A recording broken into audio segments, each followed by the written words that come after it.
किसान भाइयों, हम लोग गेहूं में खादों का प्रयोग सही तरीके से कैसे करें। हमारे बहुत सारे किसान भाई गेहूं में खाद का प्रयोग करते और फसल को भी लाभ नहीं मिलता है और जिससे खर्चा भी बहुत ज़्यादा हो जाता है। जैसे हम कुछ खादें ऐसे डालते रहते उसका पूरा फायदा हमारी फसल को नहीं मिल पाता है। जैसे जिंक का प्रयोग करना, हमारे बहुत सारे साथी ये नहीं जानते हैं, बहुत सारे लोग जानते भी होंगे कि जिंक का सही तरीके से प्रयोग करना कैसे। जैसे जिंक का हमें कभी फास्फोरस के साथ प्रयोग नहीं करना चाहिए।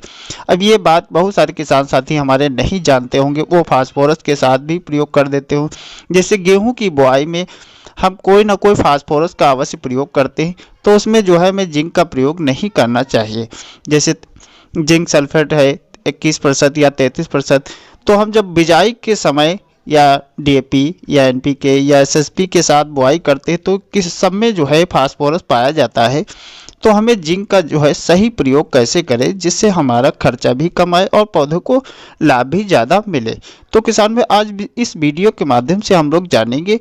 उससे पहले छोटी सी रिक्वेस्ट है, जो हमारे किसान साथी चैनल पर नए हैं वो चैनल को सब्सक्राइब कर ले और पास वाली घंटी को अवश्य दबा दे ताकि खेती बाड़ी संबंधित सभी जानकारी आप तक सबसे पहले पहुंचती रहें।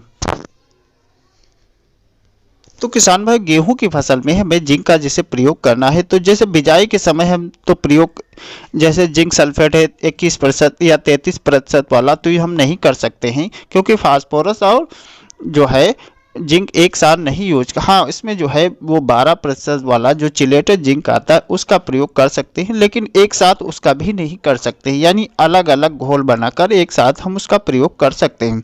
अब किसान भाई, हमें कब करना चाहिए? तो फास्फोरस के डालने के बाद हमें 15 से 20 दिन के बाद ही जिंक का प्रयोग करना चाहिए। जैसे आप छिड़कन बीज से डालते हैं तो आप बिजाई के पहले पानी के समय आप जिंक का प्रयोग कर दें। तो जिंक का प्रयोग जब बहुत अच्छा उपयोग जैसे आपको लेना है फ़ायदा जैसे, तो और कम खर्च भी आए, तो आप स्प्रे के माध्यम से अपनी फसल में जिंक का प्रयोग करें।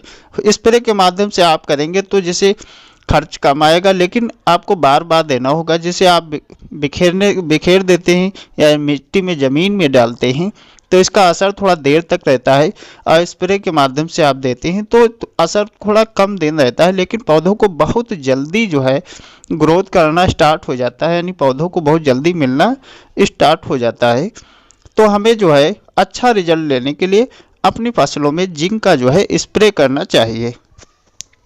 तो हम दोनों तरीके बताएंगे किसान में। जैसे आप बिखेरना चाहते हैं, यूरिया के साथ डालना, मिट्टी में डालना चाहते हैं, तो आप पहले पानी पर डाल दें। जैसे यूरिया के साथ डोज की बात करें तो आप 33% वाला जिंक सल्फेट ले रहे हैं तो 5 से 7 किलोग्राम, और 21% वाला आप जिंक का प्रयोग कर रहे हैं तो आप 10 किलोग्राम जिंक का प्रयोग कर दें और उसके बाद पानी दे दें, तो आपकी फसल जो है बहुत अच्छा ग्रोथ करेगी। और किसान भाई, इससे पहले उसके बाद जो यदि आप स्प्रे के माध्यम से जिंक देना चाहते हैं तो उसका अलग ही लाभ होता है, यानी बहुत अच्छा लाभ मिलता है। आप स्प्रे के माध्यम से डाल के देखिए और उसमें खर्च भी बहुत कम आता है। तो किसान भाई, जैसे आप स्प्रे के माध्यम से दे रहे तो आप पानी से पहले भी दे सकते हो, बाद में भी दे सकते हैं। इससे 2 या 3 बार डालना पड़ता है। जैसे आप पहले पानी पे डाल दें और उसके बाद एक बार स्प्रे दूसरे पानी पर कर दें, बहुत अच्छा रिजल्ट मिल जाएगा। अब डोज की जाए, स्प्रे के माध्यम से डोज क्या रखना है हमें, तो आप जैसे जिंक सल्फेट जो 33% वाला आप ले रहे तो 700 ग्राम ही रखें, और आप 21% वाला ले रहे तो आप 1 किलोग्राम प्रयोग कर सकते हैं। अब बहुत सारे किसान भाई 12% वाले चिलेटेड जिंक का प्रयोग करना चाहते हैं तो लगभग 100 ग्राम ही डोज रखें और आप स्प्रे कर दें। यदि आप अपनी फसल में 2 से 3 बार स्प्रे कर देंगे तो बहुत जल्दी पौधे ग्रोथ करेंगे और रिजल्ट अच्छा देखने को मिलेगा।